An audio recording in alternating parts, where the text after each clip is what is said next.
You know, I'm not a monster. Not a bad person. I done a bad thing. The state said you and Roberson were lovers, and that when you felt jilted, you lashed out by setting the fire. You say it was a cry for help and a way to escape a desperate situation, an abusive situation. A live-in babysitter sets the house ablaze and then escapes, killing 4 young children and their parents. I did it. I struck that match and I set that fire. But it wasn't to kill anybody. It wasn't. Those innocent babies. Michael, Dale, Gary, and Rita, all choked to death by that smoke in terror. I ran to the bedroom and I told him the house is on fire. God help me. I tried to get them out. Almost 50 years later, Indiana's longest-serving female inmate, Sarah Cindy White, answers for setting that fatal fire and saving herself. You got yourself out the window. I fell out. I'm assuming White can't remember. How do you explain the fact that you remember everything up to then and then everything after that? I can't explain it. I really can't. 3 psychiatrists told the court that you're a pathological liar. You lied on the polygraph you took. You lied at the sentencing. You lied about setting the fire. Yes, I did. Yes, I did. But am I lying today? No. I set the house afire, not meaning to kill anybody. God knows I didn't mean to kill him. Now, she's making accusations of her own and pointing the finger at one of her victims. He says, if you run or try to get away from me, he says, I will drive by and I will kill her. But the only evidence is her own word. Would you believe you? Yes. Would you forgive you? No. Would you free you? That's a good question.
I'm just outside Indianapolis, heading to meet a woman who's been in prison for longer than most Americans have been alive. And yet, a half-century of incarceration isn't enough to live down her one and only crime, the murders of a family of 6 by arson. Now, more than anything, Sarah Cindy White says she just wants to be believed. With growing calls to release Indiana's longest-serving female inmate, White has a controversial story to tell. Thank you, guys. I want to hear her out and get a glimpse into the mind of this convicted murderer.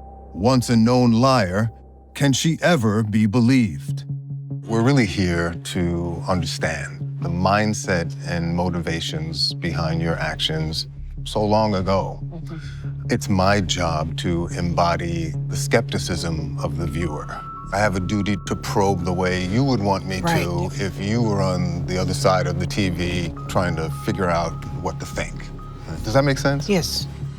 White is 67 years old, wheelchair-bound and frail. Why are you here today talking to us, Cindy? And there's also a unique sensitivity at play that calls for a gentle tact. I'm here today because there are little Cindys out there going through what I went through. And if they hear my story and they can find other ways to handle the situation that I did, they don't have to end up in here. White says her story begins with child sexual abuse. It happened to you at a time when most victims suffered in silence, Yeah. right? Exactly. I lived the abuse that my father gave me, from being a daddy's girl to being daddy's special little girl. And that's when the secret started. That's also when the damage started. Yes. It just went too far to where his hand was going up my shorts. And that just was not right. But I loved him. That was my dad at the age of 8. He says, this is our little secret. White says her father's home was a living hell, and she began inventing ways to avoid it. The brain is wired to cope.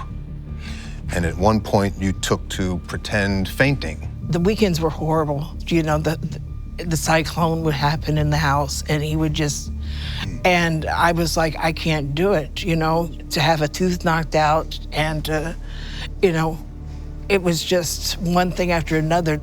It got to the point that around Friday, Yeah. I would either be delivering my newspapers or something like that, and my last newspaper would be delivered, and I knew what I had to go home to. And it just got to the point that I would make myself fall. And it happened on Friday to avoid the weekend terror. You know, I was faking falling off my bike. One day I fell and my leg was actually numb. I couldn't feel a thing. And later on, they diagnosed it as hysterical paralysis. Around 16, Yes. it got so bad that you were institutionalized for almost a whole year. Yeah, for Right. 10 months. They diagnosed you for an extreme stress condition known as conversion reaction, basically a psychological injury with physical manifestations. They never explained that to me. There was also a diagnosis that you had a tendency to exaggerate and distort facts. Yeah. It says that she has marked difficulty in telling straightforward stories. Does that ring true to you? Does that make sense to you? It does make sense. But I've never heard this before. All of this Yeah. is from the case record. You're right. You're It right. sounds like a compulsion. Do you think that that's a coping mechanism that your brain sort of devised to somehow reconcile the world that you lived in? It could. That's very, very, very possible. Is that still something that you want to do at times? Could that be part of the lasting damage you've sustained, that sometimes your mind, you know, bends what happens in order to protect yourself emotionally? No, nothing like that now. In fact, I'm a very straightforward person. It's also totally relevant to the case because it cuts against your credibility, right? As she was coming of age, White languished in a psychiatric hospital.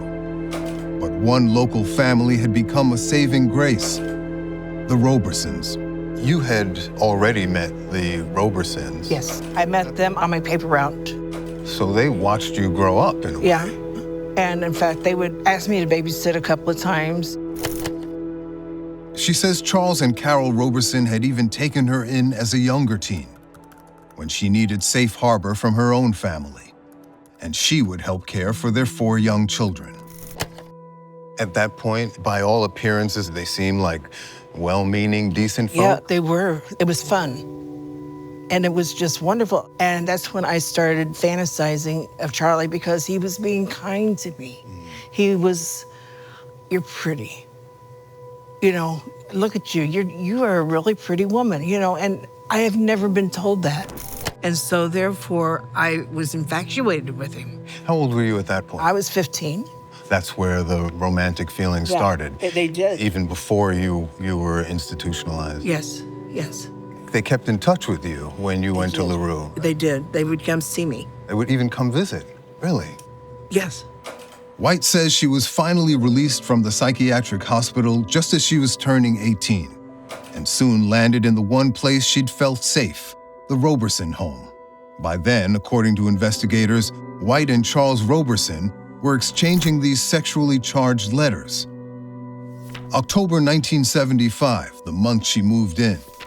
She tells him, "I wish I could have you all to myself." and that she wants him to be her first. He writes her, "You're at a legal age when you can have sex with me with no problem." Did you fall in love with him? In a child's mind, yeah. You In an were- adult mind, no. You were 18 at that point. I was still a child.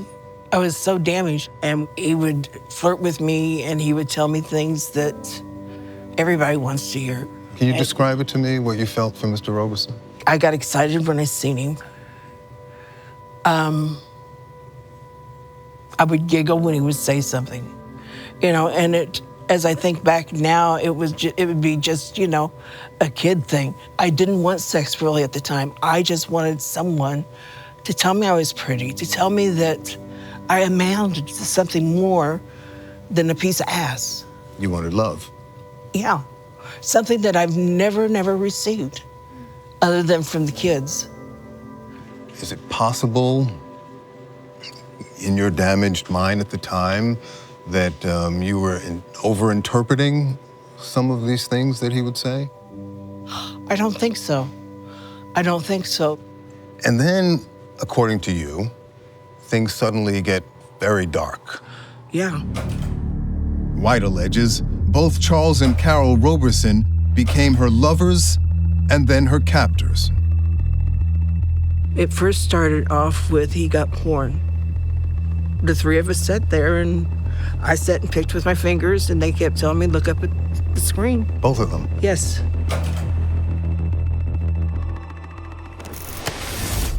It was to the point that I didn't know what else to do. But did it never cross your mind, Cindy, that if I light this match, I could kill everyone in the house? I didn't contemplate on it that long.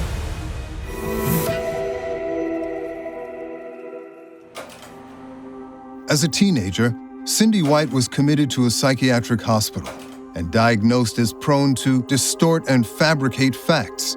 Mental illness she attributes to an abusive childhood home. So after being released from the hospital, she turned 18 and took refuge with a local couple for whom she used to babysit, the Robersons. You've described two very different experiences in their home. Yes. Right? You said, if I could imagine what Disneyland would be like, that would be it because I was so loved. Yeah, I felt it. The kids, oh my, they were just, there's Aunt Cindy, there's Aunt Cindy. And I mean, they would come running. They'd see me coming on my bike. The four of them. The four, and you know how puppies are when they see you and they're like jumping up and down, wanting to be picked So up. excited. That's exactly what I got. Wow. And I loved every bit of it. The Robersons' young children, Michael, Dale, Gary, and Rita, had known White for most of their young lives as a trusted babysitter. What were your duties? What did you... I would help Carol clean. Carol was a clean freak. She.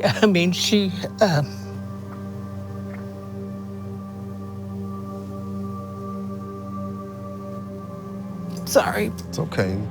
Take a minute. Some tissue here. I love those kids. You need a minute? We can take as much time as you need. Please, Yeah, just sure. for a second. Sure.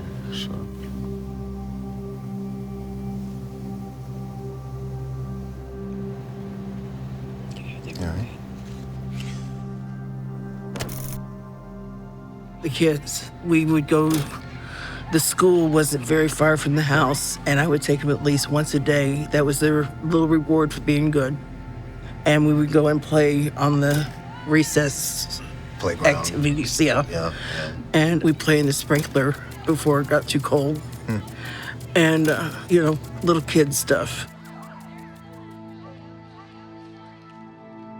But White says soon after she arrived, the Robersons' home somehow transformed from a safe haven into a hellhole. And then, according to you, things suddenly get very dark. Yeah. It first started off with he got porn. Charlie would say, come and watch this with me. And I said, I don't want to see that. And he grabbed me. And he grabbed me hard. He said, yes, you are. You're going to sit here and watch it. White's account of this 3-month-long stay with the Robersons describes a litany of outlandish horrors and abuse, now impossible for her victims to refute. And I'm like, Carol will die if she hears of this.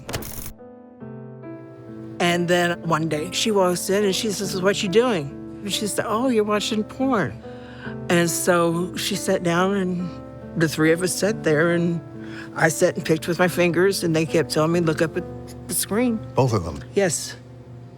And so then Charlie decided he wanted to make some movies, Pornographic movies? pornographic movies. Was Carol in on that too? It was Carol and I that he made. And that was my first lesbianism experience. I see. You say he invited other sexual partners to join in. Yeah. Who were they? People that he knew. In fact, I myself thought I'd seen a couple of them on the police force. Investigators later concluded that White and Charles Roberson were having a consensual affair, but found no evidence to corroborate her claims of abuse. There's also a story about forcing you to have sex with an animal? A dog. He wanted to videotape it. And he dictated exactly what it was that I was supposed to do. I was supposed to allow the dog to lick me. The family pet? Yeah, he was a family pet. I take the issue of sexual abuse very seriously. And it is not my practice to question the accounts of victims. You obviously have no reason to lie about what happened in your home with your father. However, you do have a reason to lie about the Robersons. They were among your murder victims, and the worse you can make them look, the more sympathy and consideration you might get.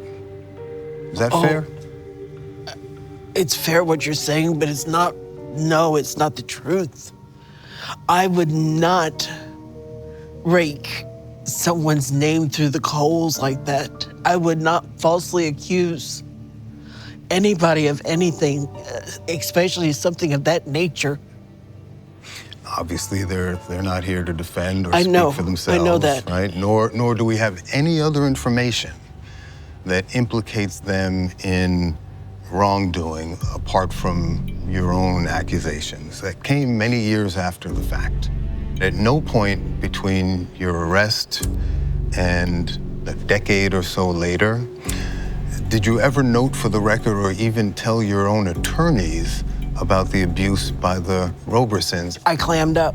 I was scared. I was ashamed. You also say there were some very brutal acts of intimidation, including Yes. a chilling story about a kitten. Kitten, yes, the kitten. What happened there? I said, I'm gonna go see my grandmother. He said, you're not going anywhere. And he grabbed me and he pushed me against the wall, and the kids are screaming. And so he let go of me and he went out and got the kitten. He said, I'm gonna show you what I'm about. And he said, and jerked the head off. What do you mean? He literally removed the head from the kitten was body? like this. He had the kitten like this. He took the head and he ripped it and he pulled the head off the kitten. It was horrible. And that was one of the first times that I ran. White says to prevent her from leaving the home, Charles Roberson threatened to murder her sister, who lived nearby. He takes me down my grandmother's street. And my baby sister, which is Christy, she's 4. She's out in the front yard, she's playing. And he says, if you run or try to get away from me, he says, I will drive by and I will kill her. And I believed him. I mean, look what he did to the cat. And I said, I wasn't coming over here. And he said, yes, you were. And he slapped me, he backhanded me. This is a man who, I loved. along with his wife. Yes, who I felt safe with. But it just started, I mean, everything just started unraveling. These explicit letters were found by investigators dated during the first 2 months of White's stay with the Robersons. In them, she makes no reference to any problems apart from Charles's marriage. Still, White now claims that during the third and final month she lived with the family, She was desperate for a way out. That's when, she says, late one night, a dangerous idea came to her. So I go on to bed, and then we get the phone call in the middle of the night. It's your grandmother's house caught on fire, but they all got out and everybody's okay. And I said, that's it. If I set a small fire, one to smoke it up to where everybody gets out, I can leave. So, by your account, all this leads up to New Year's Eve, right? December 31st, 1975. Cindy, in as much detail as you can remember after all these years, tell me what happened that night.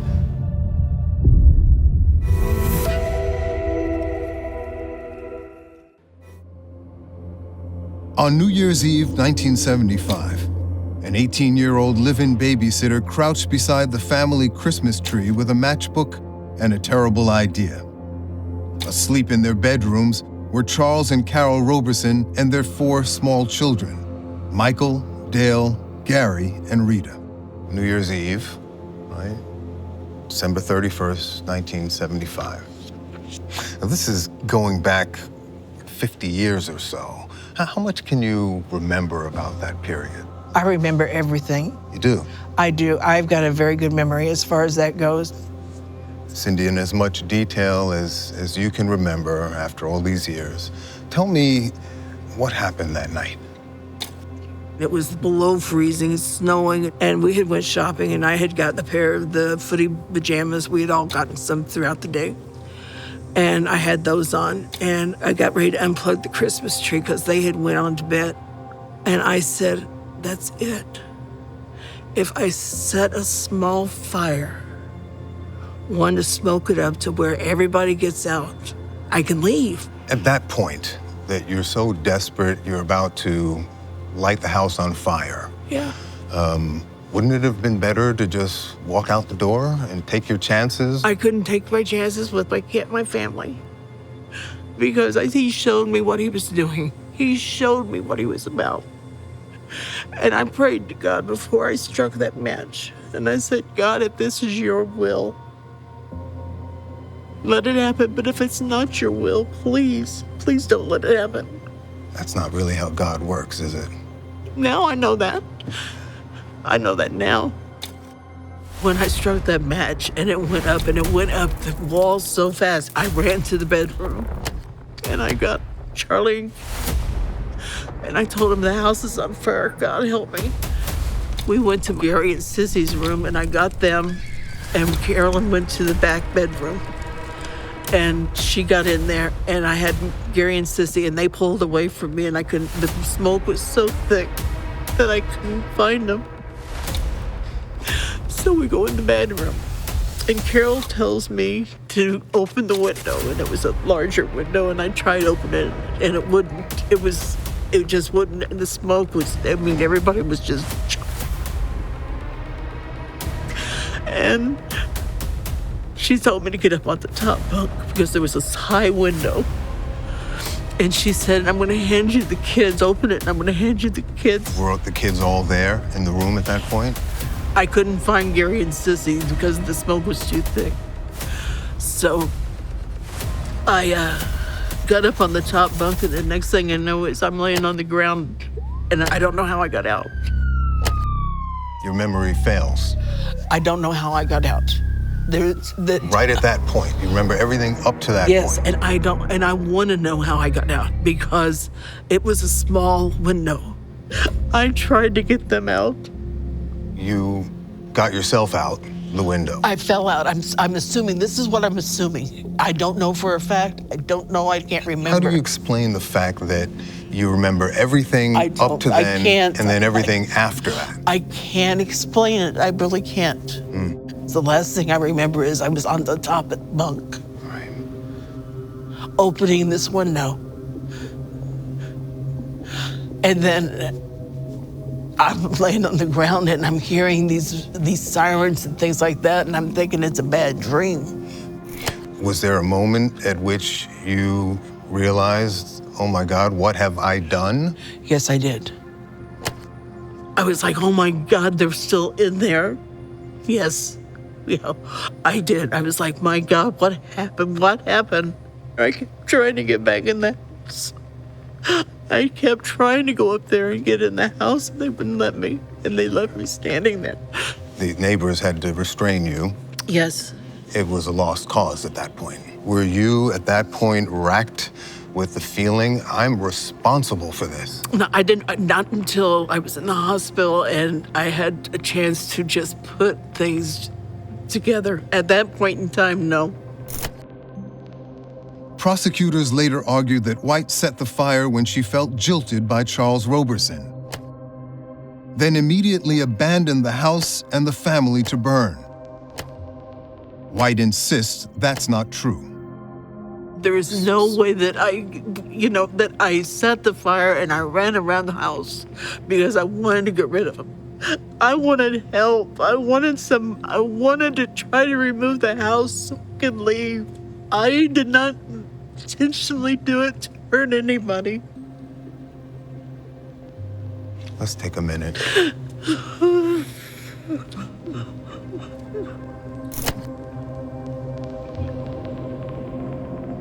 I wish to God it had never happened. But if it happened, I wish it could have been in this day and time, because number one, it would have never happened because people would have known the right questions to ask.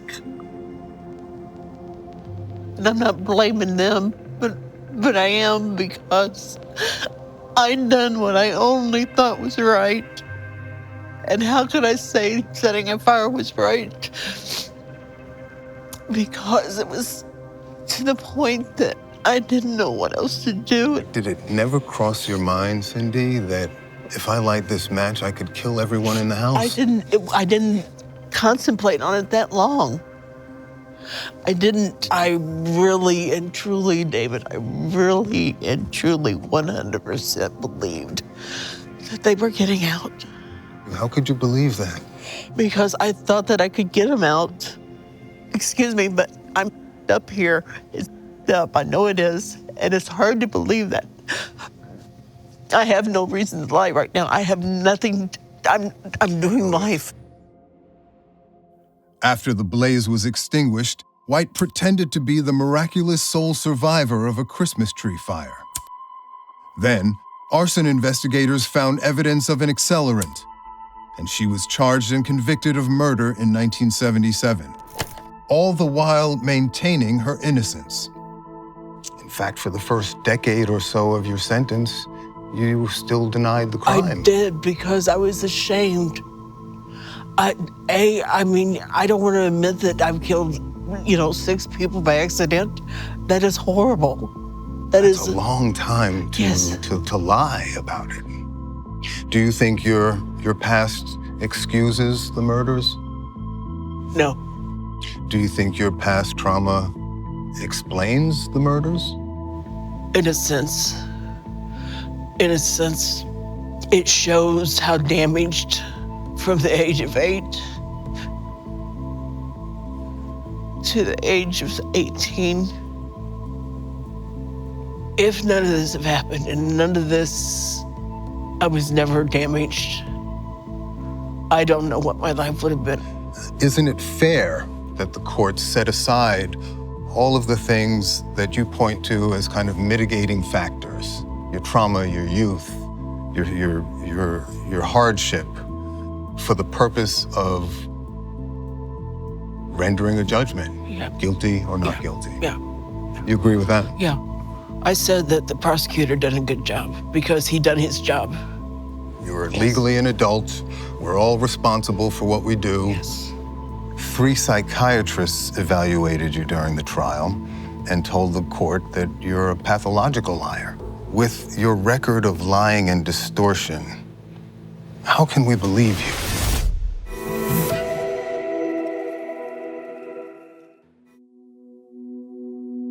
She's had a lot of years to think about this and to think what would sell.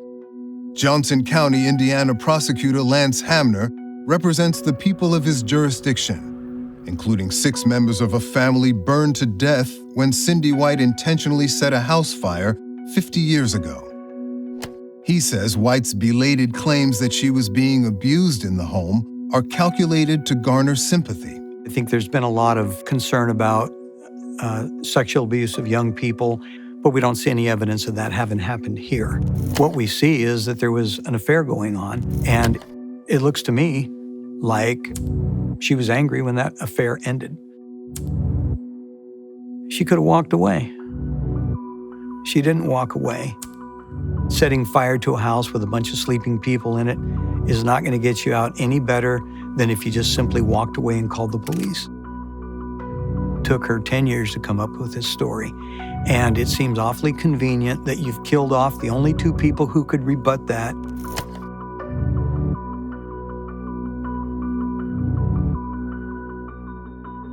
So hard.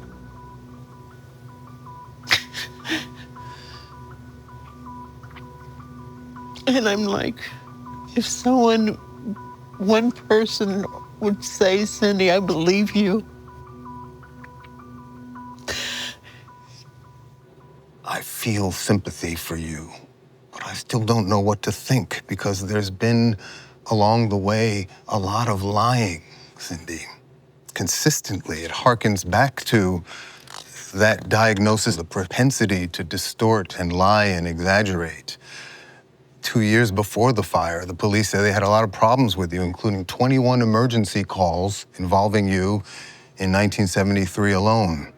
One officer said about you, she had to be the center of attention. She's a con artist and one of the best I've seen. I had to be the center of attention to stay away from my home. I was faking falling off my bike so I could stay in the hospital, so I didn't have to go home. Those are the incidents? Yes. I see. 3 psychiatrists evaluated you during the trial and told the court that you're a pathological liar. The most sympathetic one, Dr. Schuster, noted that this was a coping mechanism and a character trait. Part of her personality is that she's a liar, he said. Many of her distortions of the truth are defensive in nature and are based in fantasy. You lied on the polygraph you took. You lied at the sentencing, pleading your innocence in a dramatic outburst. The state said you and Roberson were lovers, and that when you felt jilted, you lashed out by setting the fire. You say it was a cry for help and a way to escape a desperate situation, an abusive situation. Either way, an entire family was slaughtered. With your record of lying and distortion, from a time perhaps when you were a different person, how can we believe you? I can't give you a pill to do it. There's not enough time to try to convince you. What I can say is this. I have no reason to lie. Back then, yeah, I did. I did. I lied about falling off my bike. But am I lying today? No. You lied about setting the fire for a long time. Yes, right? I did. Yes, I did. And then you finally confessed your crime. Yeah. That's a long time to lie about something so consequential. Yeah. Yeah. How do you account for that?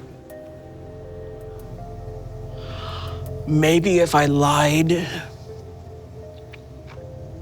and let him believe that it was the Christmas tree, then maybe I could get out. To get out?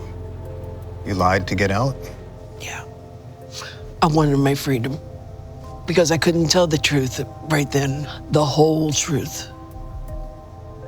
10 years into her prison sentence, White admitted that she did in fact intentionally set the fire. You do confess.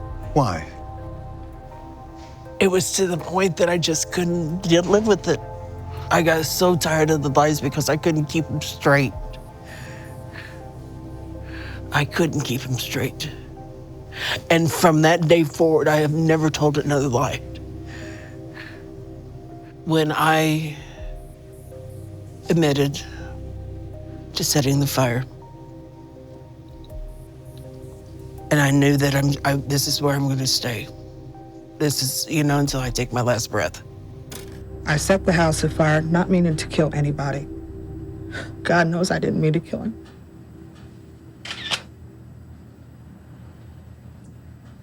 I'm sorry. Sorry. If I could bring back those lives, I would.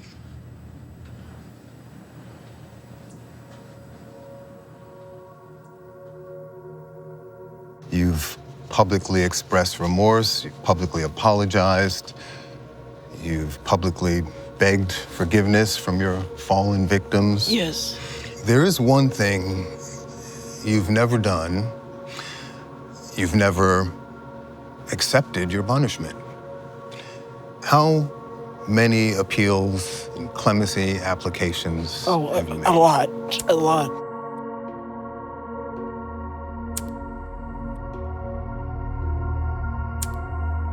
I count at least 10 between 1978 and 2016.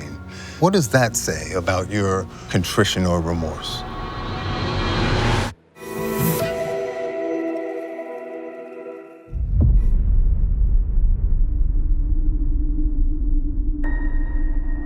When I became prosecutor in the 1990s, there was a petition for clemency that was filed by Sarah White, and we opposed it. My job as prosecutor is to speak on behalf of the people of the state of Indiana, our residents, and for the dead victims who can't speak for themselves. Lance Hamner has been a prosecutor and judge in Indiana for 35 years. And throughout that time, Sarah Cindy White has been trying to get out of prison. She set a fire knowing that they were asleep. Think about that for a minute. She set a fire in a house knowing that they were asleep, 4 little children in that house, and they all burned to death. I don't see how anybody gets clemency for that. You've made an admirable life for yourself in prison. 4 semesters of college at Martin, a GED, you're a licensed cosmetologist, certified in health occupations, certified in accounting, certified in business math. You've learned sign language. Yes. You tutor deaf people. Yes. You are certified in blood pressure technology. Yes. You've also, on a regular basis, engaged in various treatments and therapies, right? Survivor 1, 2, and 3, incest survivors group, grief group, anger group, one-on-one therapy. Are these, in your mind, part of your atonement, acts of contrition, remorse, expressions of remorse? Yeah. How so? In order for me to move on, because I'll never forgive myself, I do all these things that you listed to try to make a difference in someone else's life, to show them, to tutor them, to help someone. Service to others. Yeah. I wish I'd died instead of them. I do. And it's not the fact because I'm here. It's not. It's because, especially the kids, those innocent babies, if I could give my life for this, I would. 7-year-old Michael. 6-year-old Dale. 5-year-old Gary. And Rita, who was just 4. All choked to death by that smoke and terror. If I could give my life for this, I would. Doesn't matter. I'd probably done better if I'd got. I know it doesn't matter because they can't come back, and it doesn't make it. It doesn't lighten the fact what I did. Cindy, if anyone else had lit that fire and hurt them, what sentence would you give them? Life. Forfeit their freedom forever. Yeah, not on death row because that's too easy. That's too easy. Too easy. They need to live with it every single day, just like I do. The prison I'm in is not here on Girls School Road. The prison I'm in is, and I want that. I want this help because this is what I deserve. You've publicly expressed remorse, you've publicly apologized, you've publicly begged forgiveness from your fallen victims. Yes. There is one thing you've never done. You've never accepted your punishment. How many appeals and clemency applications have you made? A lot. I count at least 10 between 1978 and 2016.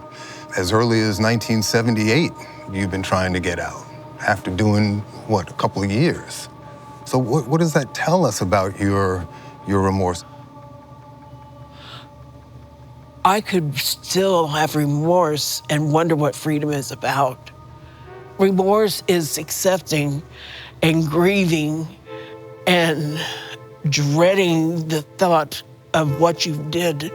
There are people who think that you should be released, not more than a few, who think that you've served your time.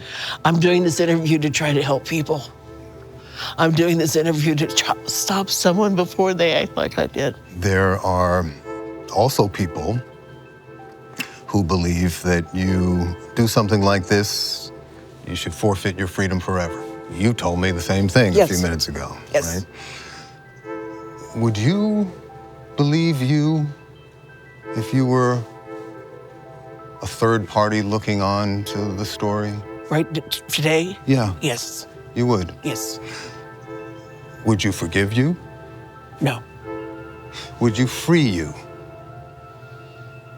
That's a good question. A part of me wants to say yes, and a part of me wants to say no, because I don't deserve it. What's the part of you that wants to say yes? To have something I've never had, What is that something? How would you put it? freedom. Freedom. There's still a part of me that would love to go home, to at least die outside of these prison walls. Not to die alone.